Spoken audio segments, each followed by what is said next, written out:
ಹೌದು, ನಿನ್ನೆ ರಾತ್ರಿ ಗಣೇಶನ್ ಬಿಡುವಾಗ ಒಂದಿಷ್ಟು ಕಲ್ತೂರಾಟ ಆಗಿತ್ತು. ಅದರಲ್ಲಿ ಈಗಾಗಲೇ ಸುಮಾರು 20 ಜನರಿಗೂ ಹೆಚ್ಚು ಜನರನ್ನು ಅರೆಸ್ಟ್ ಮಾಡಿ ಅವ್ರ ಮೇಲೆಲ್ಲ ಎನ್ಕ್ವೈರಿ ನಡೀತಾ ಇದೆ. ಈ ಮಧ್ಯದಲ್ಲಿ ಬೆಳಿಗ್ಗೆ ಪ್ರೊಸೆಷನ್ ಮಾಡಿ ಅವರು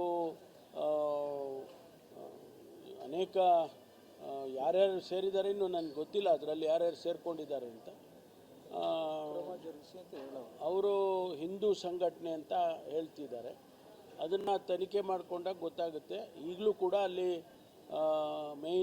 ಮೇನ್ ರೋಡಲ್ಲಿ ಬ್ಲಾಕ್ ಮಾಡಿದ್ದಾರೆ ಅಂತ ಕೇಳಿದೆ. ಅದನ್ನೆಲ್ಲ ಪೊಲೀಸ್ನವರು ತೆರವು ಮಾಡೋದಕ್ಕೆ ಪ್ರಯತ್ನ ಮಾಡಿ ಅವ್ರಿಗೆ ಮನವೊಲಿಸೋದಕ್ಕೆ ಪ್ರಯತ್ನ ಮಾಡ್ತಾ ಇದ್ದಾರೆ. ನಾನು ಕೂಡ ಅಪೀಲ್ ಮಾಡ್ಕೊಳ್ತೇನೆ, ಏನೇ ಯಾರ್ದಾದ್ರೂ ಈಗ ಯಾರೋ ಕಲ್ಲು ಹೊಡೆದ್ರು ಅಂತ ಹೇಳುವಾಗ ಅವ್ರನ್ನ ಅರೆಸ್ಟ್ ಮಾಡಿದ್ದಾರೆ. ಮತ್ತು ಇನ್ನೂ ಏನಾದರೂ ಕೂಡ ಅದರಲ್ಲಿ ತಪ್ಪು ನೆಪ್ಪು ಇದ್ದರೆ ಅದು ತನಿಖೆ ಮಾಡಿ ಕ್ರಮ ತಗೊಳ್ತೀವಿ. ಅದರಿಂದ ತಾವು ಸಹಕರಿಸಬೇಕು ಅಂತೇಳಿ ಯಾವ ಸಂಘಟನೆಗಳು ಈಗ ವಿರೋಧ ವ್ಯಕ್ತಪಡಿಸ್ತಾ ಇದ್ದಾರೆ ಅದು ಅವರಿಗೆ ನಾನು ಮನವಿ ಮಾಡಿಕೊಳ್ತೇನೆ.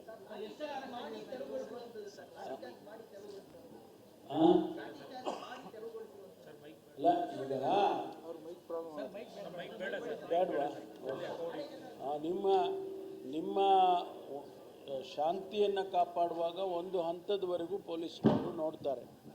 ಅದು ಆ ಹಂತ ಮೀರಿ ಹೋದಾಗ ಅವರು ಅವ್ರದ್ದೇ ಆದಂಥ ಕ್ರಮಗಳನ್ನು ತಗೊಳ್ತಾರೆ. ಅದು ಏನು ಬೇಕಾದ್ರೂ ಆಗ್ಬೋದು.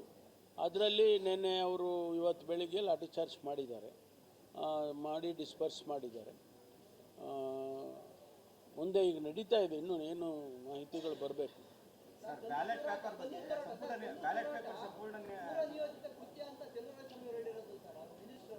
ಇಲ್ಲ, ಅವ್ರು ಹೇಳಿರ್ಬೋದು, ಅದನ್ನು ನಾವು ವೆರಿಫೈ ಮಾಡ್ಕೋಬೇಕಲ್ಲ. ಪೊಲೀಸ್ನವರು ತನಿಖೆ ಮಾಡಿ ವೆರಿಫೈ ಮಾಡ್ಕೊಳ್ತಾರೆ.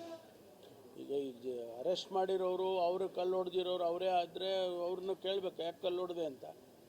ಅದಕ್ಕೋಸ್ಕರ ಅದೆಲ್ಲ ತನಿಖೆ ಆಗೋವರೆಗೂ ಏನು ಹೇಳಕ್ಕೆ ಬರಲ್ಲ.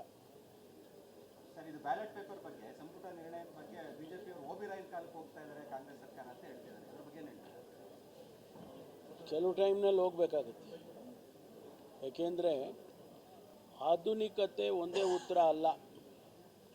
ಆಧುನಿಕತೆಯಲ್ಲಿ ನ್ಯೂನತೆಗಳು ಕಂಡು ಬಂದಾಗ ಏನು ಮಾಡಬೇಕು? ಆಧುನಿಕತೆಯಲ್ಲಿ ನ್ಯೂನತೆಗಳು ಕಾಣದಾಗೆ ಮಾಡೋದು ಮುಂದಿನ ಕ್ರಮ. ಆದರೆ ನ್ಯೂನತೆಗಳು ಕಂಡು ಬಂದಾಗ ಅದನ್ನು ಸರಿಪಡಿಸ್ಕೊಳ್ತಕ್ಕಂಥವರೆಗೂ ಕೂಡ ಇದೆಲ್ಲ ಮಾಡಬೇಕಾಗುತ್ತೆ. ಅದರಲ್ಲಿ ಏನು ನ್ಯೂನತೆಗಳು ಇರಲಿಲ್ಲ ಅಂತ ಅಂದರೆ ಹೆಚ್ಚಿನ ಅಂಶ ಇರಲಿಲ್ಲ. ಇಷ್ಟು ವರ್ಷ ಬ್ಯಾಲೆಟ್ ಪೇಪರ್ನೇ ಮಾಡ್ಕೊಂಡು ಬಂದಿದ್ವಿ.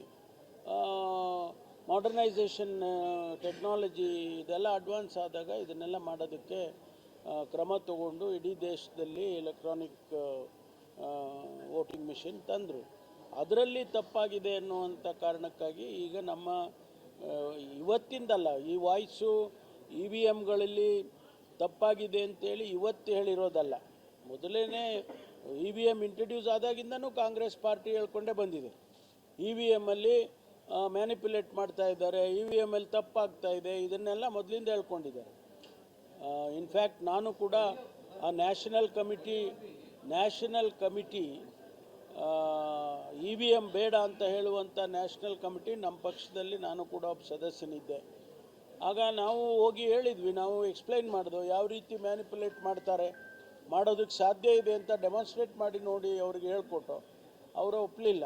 ಈ ಎಲೆಕ್ಷನ್ ಕಮಿಷನ್ನವರು ಈಗಲೂ ಅದನ್ನೇ ಇಟ್ಕೊಂಡಿದ್ದಾರೆ. ಹಾಗಾಗಿ ಸ್ಥಳೀಯ ಚುನಾವಣೆಗಳಲ್ಲಿ ಚುನಾವಣೆ ಮಾಡುವಂಥದ್ದು ನಮ್ಮ ಜವಾಬ್ದಾರಿ ಇದೆ, ರಾಜ್ಯದ ಜವಾಬ್ದಾರಿ. ಹಾಗಾಗಿ ನಾವು ತೀರ್ಮಾನಕ್ಕೆ ತೊಗೊಂಡಿದ್ದೇವೆ ಬ್ಯಾಲೆಟ್ ಪೇಪರ್ನ ಇಂಟ್ರಡ್ಯೂಸ್ ಮಾಡಬೇಕು ಅಂತ.